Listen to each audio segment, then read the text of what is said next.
باللہ من الشیطان الرجیم بسم اللہ الرحمن الرحیم وَلِكُلٍّ وِجْهَةٌ هُوَ مُوَلِّيهَا فَاسْتَبِقُوا الْخَيْرَاتِ أَيْنَمَا تَكُونُوا يَأْتِ بِكُمُ اللَّهُ جَمِيعًا إِنَّ اللَّهَ عَلَىٰ كُلِّ شَيْءٍ قَدِيرٌ۔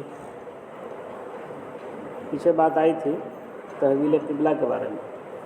حضور صلی اللہ علیہ وسلم جب مدینہ آئے تھے تو 16 مہینے تک بیت المقدس کی طرف منہ کر کے نماز پڑھنے کا حکم دیا گیا، اور پھر اس کے بعد میں خانہ کعبہ کو مستقل قبلہ بنا دیا گیا۔ تو اس پر بہت سارے لوگوں کو اعتراض ہوا، یہودیوں کو، مشرکین کو۔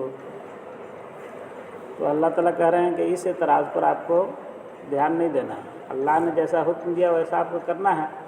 باقی ہر قوم کا ایک قبلہ ہے، ہر قوم کسی نہ کسی جہت کو، کسی نہ کسی اس کو قبلہ مان کر کے اور اس کی طرف منہ کر کے اپنی عبادت کرتی ہے۔ تو آپ کا بھی قبلہ ہم نے متعین کیا ہے، تو آپ کو جو حکم ملا ہے بس اس پر جمیے، فاستبقوا الخیرات، اور نیکیوں کی طرف بڑھیے۔ فاستبقوا الخیرات کا مطلب ہے نیکیوں میں سبقت کرنا۔ سبقت کرنے کا مطلب ہوتا ہے ایک دوسرے سے آگے بڑھنے کی کوشش کرنا۔ تو مطلب یہ ہے کہ یہ جو لوگ اعتراض کر رہے ہیں نا اور اس طرح کی بات کر رہے ہیں، اس کو نظر انداز کیجیے، اس کے چکر میں مت رہیے۔ ہاں، آپ نے یہ کوشش کیجئے کہ آپ کے نام اعمال میں، یعنی حضور صلی اللہ علیہ وسلم کے واسطے سے پوری امت کو کہا جا رہا ہے کہ امت کو یہ کوشش کرنا ہے کہ میرے نام اعمال میں زیادہ سے زیادہ نیکیاں جمع ہو پائے۔ یہ اصل کام آنے والی چیز ہے۔ باقی کسی کے طرح سے کیا ہوتا ہے، کسی کے کچھ کہنے سے کیا ہوتا ہے؟ اب ہمارے نماز پڑھنے کے طریقے پر اگر کسی کو اعتراض ہو تو ہوا کرے نہیں، ہمارے روزہ رکھنے کے طریقے پر اگر کسی کو اعتراض ہے، کسی کو جلن ہے، کسی کو حسد ہے، یا کوئی چڑھتا ہے تو چڑھا کرے، ہم کو اس سے کچھ نہیں لینا ہے۔ ہم کو تو اللہ نے جو طریقہ بتلایا ہے، اللہ نے جو ہم کو حکم دیا ہے نبی کے واسطے سے، تو اس طریقے پر ہم کو چلنا ہے، اور اپنے نام اعمال میں یہ کوشش کرنا کہ زیادہ سے زیادہ نیکیاں جمع ہو پائے۔ یہ نیکی اصل پونجی ہے جو ہمارے وہاں کام آئے۔ اس کو کہہ رہے ہیں لِكُلِّ وِجْهَةٌ هُوَ مُوَلِّيهَا، ہر قوم کا ایک قبلہ ہے جس کی طرف وہ اپنا چہرہ کرتے ہیں۔ فاستبقوا الخیرات، آپ اس فاستبقوا الخیرات، آپ نیکیوں کی طرف سبقت کیجیے۔ اینما تکونوا یاتی بکم اللہ جمیعا، تم جہاں کہیں بھی رہو گے اللہ تم کو لے آئے گا۔ مطلب یہ ہے کہ لوگ اعتراض کر رہے ہیں، لوگ کچھ سے کچھ کہہ رہے ہیں، تو اس طرف دھیان نہیں دینا ہے۔ ان سب کو ہمارے پاس آنا ہے، آپ کو بھی آنا ہے۔ جو اللہ کے حکم کو مان رہے ہیں ان کو بھی اللہ کے پاس جانا ہے، جو اللہ کے حکم پر اعتراض کر رہے ہیں ان کو بھی اللہ کے پاس جانا ہے۔ وہاں اللہ تعالیٰ کے ہاں سب کا قبلہ ایک ہی ہوگا، وہاں سب اللہ کے سامنے کھڑے ہوں گے۔ تو ایک تو یہ کہ سب کا قبلہ وہاں درست ہو جائے گا۔ یہاں تو قبلے کی لڑائی ہو رہی ہے کہ حضور صلی اللہ علیہ وسلم، نبی صلی اللہ علیہ وسلم 16 مہینے ادھر منہ کر کے کیوں نماز پڑھے، پھر خانہ کعبہ کو قبلہ کیوں بنا لیے۔ لیکن اور یہودی جو ہے وہ بیت المقدس کی طرف اپنا رخ کرتے ہیں، عیسائی جو ہے بیت الحرام کی طرف اپنا منہ کرتے ہیں، اور دوسری قوم جو ہے وہ دوسری جہت کو مقدس سمجھتی ہے۔ وہ سب ٹھیک ہے، لیکن اللہ کے ہاں سب ٹھیک ہے کا مطلب یہ ہے کہ اپنے اپنے حساب سے ہے۔ اللہ کا جو حکم ہے مسلمانوں کے لیے وہ قبلہ کا خانہ کعبہ۔ اب اللہ کے ہاں جب یہ لوگ پہنچیں گے تو ایک تو یہ کہ سب کا قبلہ درست ہو جائے گا، مطلب سب اللہ کے سامنے یکساں کھڑے ہوں گے، اور دوسرے یہ کہ اللہ کے سامنے جب سب پہنچیں گے تو یہ پتہ چلے گا کہ کون اللہ کے حکم کو مان کر کے آیا ہے اور کون اللہ کے حکم کو مان کر کے نہیں آیا ہے۔ اس کا حساب کتاب فائنلی وہاں ہوگا۔ تو دنیا میں کسی کے مذاق اڑانے سے، دنیا میں کسی کے چڑھانے سے کیا ہوتا ہے؟ اصل تو اللہ کے ہاں پہنچنے کے بعد پتہ چلے گا کہ اللہ کے حکم پر کون عمل کر کے آیا ہے جس کو یہاں کامیاب ہونا ہے، اور جس کو اللہ تعالیٰ کامیابی کی سند دیں گے، داہنے ہاتھ میں نام اعمال اس کا ملے گا۔ تو یہ تو وہاں پتہ چلے گا نا اللہ کے یہاں جانے کے بعد۔ اور اللہ تعالیٰ کہتے ہیں کہ دیکھو ہم جتنے بھی لوگ ہیں سب کو ہم اپنے پاس لاویں گے۔ اینما تکونوا یاتی بکم اللہ جمیعا، تم جہاں کہیں بھی رہو گے اللہ تم سب کو لے آئے گا۔ تو اصل اللہ کے سامنے کھڑے ہونے سے ڈرنے کی بات، کسی انسان کے اعتراض کرنے سے کیا ہوتا ہے نا، جیسے بہت ساری چیزوں میں ایسے بھی اپنے ماحول معاشرے میں आदमी अगर सादगी के साथ बेटा बेटी की शादी कर लिया कि शरीयत में तो सादगी का हुक्म दिया गया है, लामकाफ नहीं बतलाया गया है, तो बहुत सारे लोग जो है निशाना बनाते हैं, वकील है तो ऐसे कर लिया है, तो फलां है तो ऐसे कर लिया है ना, तो छिछड़ा है तो ऐसे कर लिया, बोलते हैं ना आप उसमें। तो ये आदमी को सोचना चाहिए कि इनके बोलने से क्या होता है। हमने अगर इस इरादे से किया है कि अल्लाह के नबी ने इसको आसान बना करके पेश किया ताकि लोगों के लिए मुश्किल ना हो, तो हम अल्लाह के नबी के हुक्म के मुताबिक अगर हम शादी ब्याह कर रहे हैं तो लोग कुछ कहे उससे क्या है, हमको तो असल अल्लाह के यहाँ जा करके जवाब देना है। हम तो अल्लाह के यहाँ ये कहेंगे कि अल्लाह ताला हम तो इस वजह से किए थे तो अल्लाह हमको इनाम देंगे। जो लोग इस पर मजाक उड़ा रहे हैं, जो लोग इसको घटिया नज़र से देख रहे हैं, या जो लोग इस पर जुमला कस रहे हैं, तो उनको अल्लाह के यहाँ जा करके जवाब देना है कि जब उसने एक अच्छा काम किया तो तुम जुमला क्यों कसे। इसी तरीके से ये जैसे है ना कि किबला बदल गया तो लोग जुमला कसने वाले जुमला कस रहे हैं, लेकिन आपको अपने हुक्म पर अल्लाह के हुक्म पर अमल करना है। तो हर बात में इसी होना चाहिए। बहुत सारे लोग जो है नमाज़ पढ़ने वाले लोग का मजाक उड़ा देते हैं ना, भाई बड़े नमाजी बने हैं तो फला बने हैं। भाई अगर हम नमाज अल्लाह के लिए पढ़ रहे हैं तो पढ़ते रहेंगे, मजाक उड़ाने वाला उड़ाएगा, जुमला कसने वाला कसेगा, मुस्कुराने वाला देख करके मुस्कुराएगा। तो हमको उससे थोड़े कुछ लेना है, हमको तो ये ध्यान में रखना है कि हमको अल्लाह के यहाँ जाना है, उसको भी अल्लाह के यहाँ जाना है, उसको भी जवाब देना है, हमको भी जवाब देना है। हज़रत नूह अलैहिस्सलाम जब कश्ती बना रहे थे अल्लाह के हुक्म से, तो लोग मजाक उड़ाते थे, कहाँ चलेगी कश्ती, रेत पर चलेगी, मिट्टी पर चलेगी और फला पर चलेगी।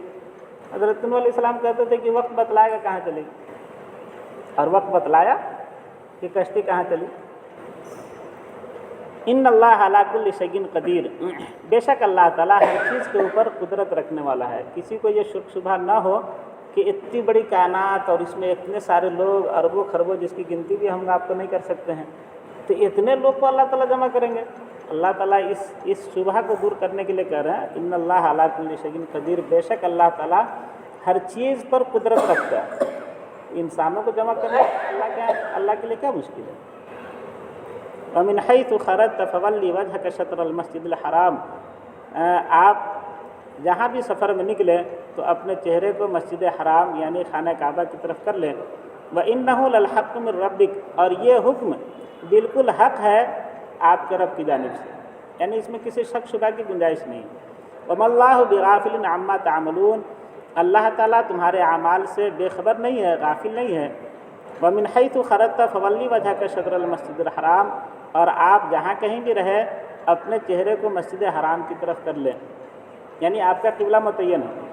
अब ये बात के कहीं भी आप मक्का में रहें या मक्का से बाहर जाएं या सफ़र में जाएं या बहुत दूर चले जाएं, आपको किबला नमाज़ पढ़ने में खाने काबा ही रखना है। ये बात 3 मरतबा कह दी गई, पहले भी बात आई और 2 मरतबा यहाँ पर बात आ गई। इसकी वजह यह है कि उन लोगों ने जिस अंदाज से इस पर एतराज़ किया था, उस एतराज़ का तकाजा ये था कि अल्लाह ताला इस बात को बार बार कहते और बार बार अल्लाह ने कहा। जैसे होता है ना कि फला काम हम करते हैं ना, बेटा बाप से कह रहा है कि हम फला काम करते हैं, अबू तो फला आदमी मजाक उड़ाते, बोले मजाक उड़ाता तो और तो हम कह रहे हैं ना उस काम को तुमको करना है, उसके मजाक उड़ाने से छोड़ना नहीं, तुमको ये काम करना है। अब देखिए ये काम करना है 3 मरतबा वाले साहब कह रहे हैं, काहे के लिए, ये बैठाने के लिए कि उसके एतराज़ की कोई अहमियत नहीं है, उसके एतराज़ को अहमियत नहीं देना है, तुमको ये काम करना है तो करना है, हम जानते हैं तुम्हारे लिए काम फ़ायदेमंद है तो तुम करो, चाहे दूसरा ला कर मजाक उड़ावे। यही बात कुरान का यही अंदाज़ है कि जिस अंदाज से उन लोगों ने एतराज़ किया था ना उस पर, इसी अंदाज से कुरान जो है 1 मरतबा नहीं इस बात को 3 मरतबा कह रहे हैं। मजाक उड़ा रहे तो क्या हुआ, आपको अपना किबला खाना काबा ही को बनाना है। 1 मरतबा नहीं 3 मरतबा ये बात कही। वहैतु मा कुंतुम फवल्लु वजूहकुम शत्रह, और आप जहाँ कहीं भी रहे अपने चेहरे को उसी तरफ फेर लें। ले अल्लाह यकून अलन्नास अलैकुम हुज्जा, ताकि लोगों के लिए आपके ख़िलाफ़ कोई दलील न रहे। जैसे यहूदी है, ईसाई है, इनके ख़िलाफ़ कोई दलील आपके पास, आपके ख़िलाफ़ इनके पास कोई दलील बाकी न रहे, है ना, कि नबी खुदा न खास्ता अपने से तो नहीं बदल लिए हैं कि कभी इधर आ गए थे यहूदियों के इसमें, मदीना में चूँकि यहूदी थे तो यहूदियों को देखा देखी इधर कर लिए और फिर जो है बाद में उधर बदल लिए। تو اللہ چونکہ بار بار اس بات کو کہہ رہے ہیں وہ یہ بتلانے کے لیے یہ حکم ہمارا ہے، کسی کو اس کے خلاف دلیل دینے کی گنجائش نہیں ہے کہ نبی خدا نہ خواستہ اپنے سے تو ایسا نہیں کر رہا، ایسا نہیں، یہ میرا حکم ہے، اس لیے اب کسی کو کٹ حجتی کرنے کی ضرورت نہیں ہے اور کسی کو اعتراض کرنے کی ضرورت نہیں۔ الا الذین ظلموا منہم، مگر وہ لوگ جو ان میں سے ظالم ہیں، یہ کہہ رہے ہیں کہ دیکھیے جب ہمارا حکم ہے اور ہم تین مرتبہ اس بات کو بول رہے ہیں تو اب ان لوگوں کو سمجھ جانا چاہیے کہ نبی صلی اللہ علیہ وسلم نے اپنی مرضی سے ایسا نہیں کیا ہے، اللہ کے حکم سے کیا ہے۔ تو جو سمجھدار لوگ ہوں گے وہ تو سمجھ جائیں گے، اور جو لوگ اجھٹ قسم کے ہوں گے، ظالم قسم کے، وہ لوگ ابھی بھی نہیں سمجھیں گے، تو جانے دیجیے اس کو۔ بہت سارے لوگ ہوتے ہیں نا جن کو بات آپ بالکل پریکٹیکل انداز میں بھی سمجھائیے مثال دے کر کے، پھر بھی ان کو بات سمجھ میں نہیں آتی۔ تو اللہ تعالیٰ کہہ رہے ہیں کہ اگر کچھ لوگ ایسے ہیں جن کو اتنا تین مرتبہ یہ کہنے کے باوجود بھی کہ ہم آپ کو حکم دے رہے ہیں خانہ کعبہ کی طرف قبلہ میں یعنی نماز میں چہرہ کرنے کے لیے، اس کے باوجود اگر کسی کو نہیں سمجھ میں آتا ہے تو نہ سمجھے۔ فلا تخشوہم، تو آپ ایسے لوگوں سے خوف نہ کیجیے، ایسے لوگوں کی پرواہ نہ کیجیے۔ واخشونی، اللہ تعالیٰ کہتے ہیں مجھ سے ڈریے، ہم چونکہ حکم دیے ہیں تو آپ ہمارے حکم پر چلیے، لوگ کیا کہہ رہے ہیں اس کو نہیں دیکھنا۔ وَلِيُتِمَّ نِعْمَتِي عَلَيْكُمْ وَلَعَلَّكُمْ تَهْتَدُونَ، اور مقصد یہ تھا کہ میں اپنی نعمت کو تمہارے اوپر مکمل کر دوں اور تاکہ تم ہدایت پا جاؤ۔ یہ جو قبلہ بدلا نا، تو اللہ تعالیٰ کہتے ہیں کہ اصل مقصد یہ تھا کہ میری نعمت مکمل ہو جائے۔ حضرت ابراہیم علیہ السلام کے خاندان میں حضور صلی اللہ علیہ وسلم، اور حضرت ابراہیم علیہ السلام کا تعمیر کیا ہوا خانہ کعبہ، تو نعمت کی بات یہی نہ ہے کہ حضرت ابراہیم علیہ السلام کی اولاد میں جو نبی آئے ہیں ان کا قبلہ بھی کیا ہو، خانہ کعبہ ہو، اس سے بڑی نعمت کیا ہوگی؟ اچھا، اس سے پہلے بھی ہم کہے تھے کہ قبلہ کا ایک جہت متعین ہو جانا کہ اس طرف آپ کو منہ کر کے نماز پڑھنا ہے، یہ خود ایک نعمت ہے۔ بتلایا تھا نا کہ اگر یہ متعین نہیں ہوتا کہ قبلہ کی طرف منہ کر کے نماز پڑھنا ہے اور ایسی چھوڑ دیا تھا کہ جس کو جدھر خالی نماز پڑھنا ہے جدھر بھی منہ کیجیے، کتنی پریشانی ہوتی ہے۔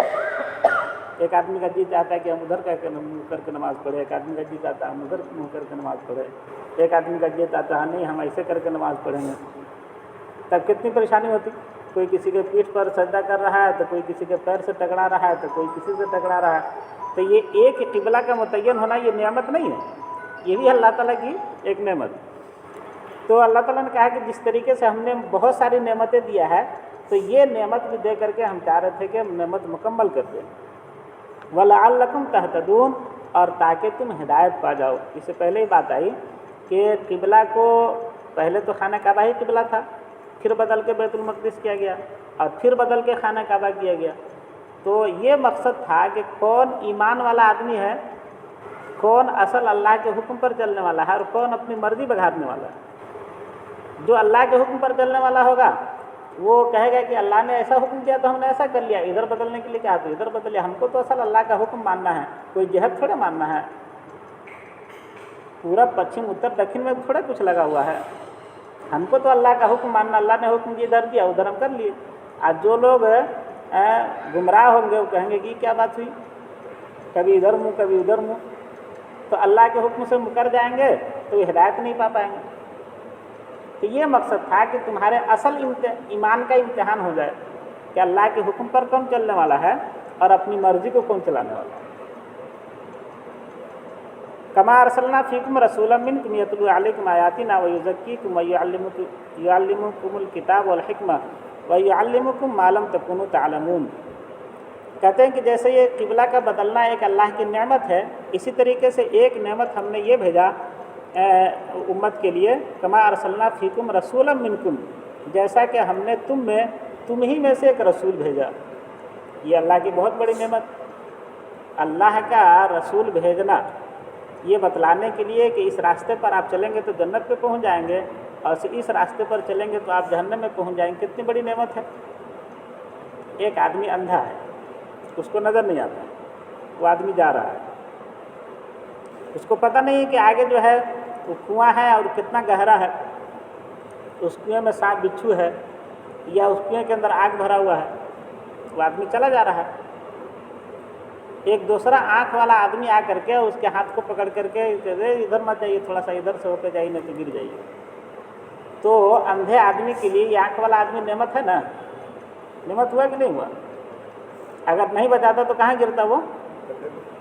इसी तरीके से हुजूर सल्लल्लाहु अलैहि वसल्लम का दुनिया के अंदर तशरीफ़ लाना हमारे आपके लिए नेमत है। अगर हुजूर सल्लल्लाहु अलैहि वसल्लम दुनिया में तशरीफ़ नहीं लाते तो हमको चूँकि नज़र नहीं आता कि जन्नत क्या है, जहन्नम क्या है, जहन्नम के गड्ढे की तरफ हम जा रहे हैं कि कहाँ जा रहे हैं। हम जैसे सब लोग पूज रहे थे बुत को 300 साल पहले से पूजना शुरू, तो उससे पहले तो अल्लाह की पूजा होती थी। 300 साल से पहले से, हुजूर सल्लल्लाहु अलैहि वसल्लम के आने के 300 साल पहले से इन लोगों ने फिर बुतों की पूजा शुरू किया था। अगर हुजूर सल्लल्लाहु अलैहि वसल्लम नहीं आते तो फिर उसी पर हम लोग रहते और उसी जहन्नम के रास्ते पर चलते हुए जहन्नम में जाते। तो हुजूर सल्लल्लाहु अलैहि वसल्लम ने आ करके हमको उस आग के कुएं से पकड़ करके, और ये हदीस भी है, बुखारी शरीफ के हदीस में है, मसली व मसलकुम अना हिज्जुकुम मिनन नार, अना हिज्जुकुम मिनन नार, कि मेरी और तुम्हारी मिसाल ऐसी है जैसे एक आदमी आग के दरिया के पास खड़ा हुआ हो और उसमें गिरने वाला हो और हम कमर पकड़ कर उसकी खींच ले। हुजूर सल्लल्लाहु अलैहि वसल्लम कहते हैं कि मेरी मिसाल बिल्कुल ऐसी है कि पूरी इंसानियत जो है ना जहन्नम के गड्ढे के ऊपर खड़ी थी, आग के दरिया के पास खड़ी थी, उसमें गिरने वाली थी और हमने उसको कमर पकड़ के खींच लिया और हिदायत के रास्ते पर उसको लगा दिया। एक अल्लाह को मानना, अल्लाह के हुक्म को मानना, अल्लाह के नबी को मानना, आखिरत को मानना, इस बात पर हमने उसको लगा दिया। अब ये जन्नत के रास्ते पर चल रहा है। वही कह रहा अल्लाह ताला कि हमने तुम्ही में से एक रसूल भेजा, तो रसूल का काम क्या है? यतलू अलैकुम आयातिना, वो तुम पर हमारी आयतों की तिलावत करते हैं। इससे पहले भी इस तरह की बात आई है। हुजूर सल्लल्लाहु अलैहि वसल्लम की 4 जिम्मेदारियाँ बयान किया कुरान में, पहले पारे में और इस पारे में भी आया। जिम्मेदारियों में से एक तो ये है कुरान की तिलावत। कुरान की तिलावत का मतलब अल्लाह की तरफ से जो कुरान की आयतें उतरती थी उसको पढ़ करके सुनाना, जिससे ये समझ में आया कि महज कुरान की तिलावत करना ये भी अजर व सवाब का बाइस है। जैसे कहा यतलू अलैकुम आयातिना, तो हुजूर सल्लल्लाहु अलैहि वसल्लम के ज़माने में जो अरबी में कुरान नाजिल हो रहा था और अरबी ज़ुबान में थी, तो तिलावत कर देते थे तो उससे भी बहुत सारे अहकाम समझ में आ जाते थे।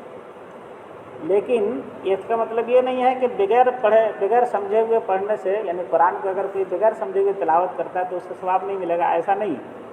बगैर पढ़े हुए भी अगर कोई कुरान की तिलावत करता है तो उसका सवाब उसको मिलेगा। एक हुक्म तो ये है कि कुरान की तिलावत करके आपको सुनाना, आयतों की तिलावत करके लोगों को सुनाना हुजूर की जिम्मेदारी।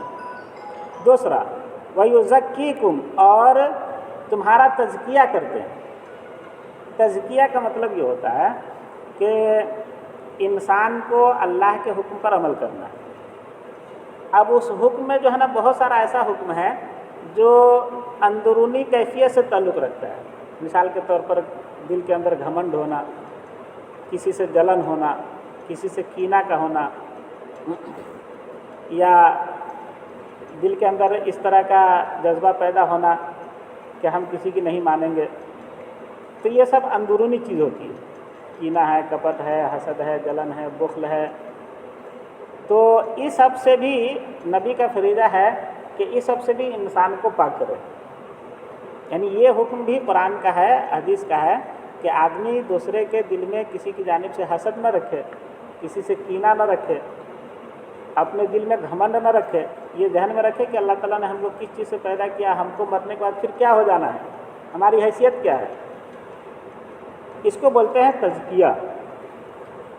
और तीसरा है वयुअल्लिमुकुमुल किताब, और तुमको किताब की तालीम देते हैं।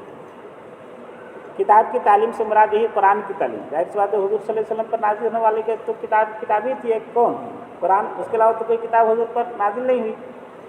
तो तुमको किताब की तालीम देते हैं। मतलब ये है कि एक तो है खाली आयत को पढ़ देना, और एक है ये बतलाना कि इस आयत के अंदर अल्लाह क्या हुक्म दे रहे हैं, क्या कह रहे हैं, हमसे हमारे पास क्या पैगाम भेजना चाह रहे हैं। तो ये भी नबी का फरीज़ा था। जैसे तिलावत तो हम लोग हर दिन करते हैं, अभी जैसे आपके सामने जो पढ़ करके बतलाया जा रहा है कि इस आयत का ये मतलब है, ये माना है, ये हुजूर सल्लल्लाहु अलैहि वसल्लम के फरीज़े में दाखिल है। तो अब लोग इस बात को तो बहुत हद तक लोग करते हैं, तिलावत वाली बात कि कुरान की तिलावत कर लिया, एक पारा पढ़ लिया, आधा पारा पढ़ लिया, लेकिन हुजूर सल्लल्लाहु अलैहि वसल्लम ही के साथ ये हुक्म है कि कुरान की तालीम देना है, तो कुरान की तालीम में बहुत लोग शरीक नहीं होते, उसका इंतज़ाम नहीं करते।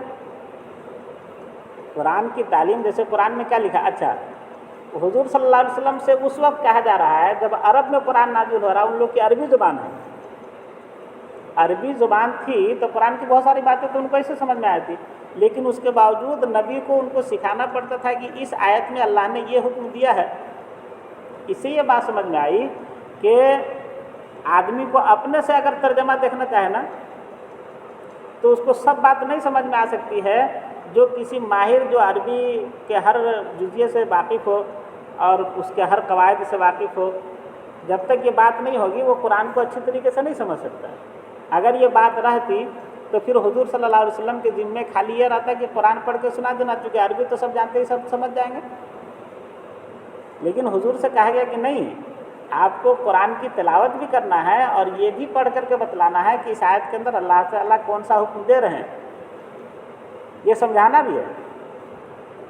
और चौथा हुजूर सल्लल्लाहु अलैहि वसल्लम की चौथी जिम्मेदारी थी वल हिकमा व युअल्लिमुकुमुल हिकमा, और हिकमत की तालीम देते हैं।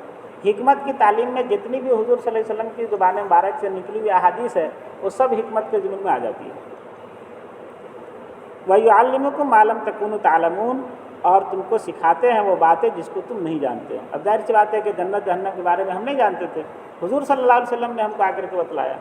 फरिश्ते के बारे में हुजूर सल्लल्लाहु अलैहि वसल्लम ने बतलाया, जिन्नात एक मखलूक है, हुजूर सल्लल्लाहु अलैहि वसल्लम ने बतलाया। जन्नत के अंदर ये चीज़ें होंगी और जहन्नम के अंदर ये आज़ाब होगा, इसरात होगा, हश्र के मैदान में खड़ा होना होगा, कब्र में हमको ये जवाब देना पड़ेगा और उसमें ये आज़ाब होगा, और जो जवाब नहीं देंगे उनको आज़ाब होगा, जो जवाब दे देंगे सही उसको सवाब मिलेगा, उनके लिए जन्नत की खिड़की खोल दी जाएगी। ये सब बातें हुजूर सल्लल्लाहु अलैहि वसल्लम ने बतलाया।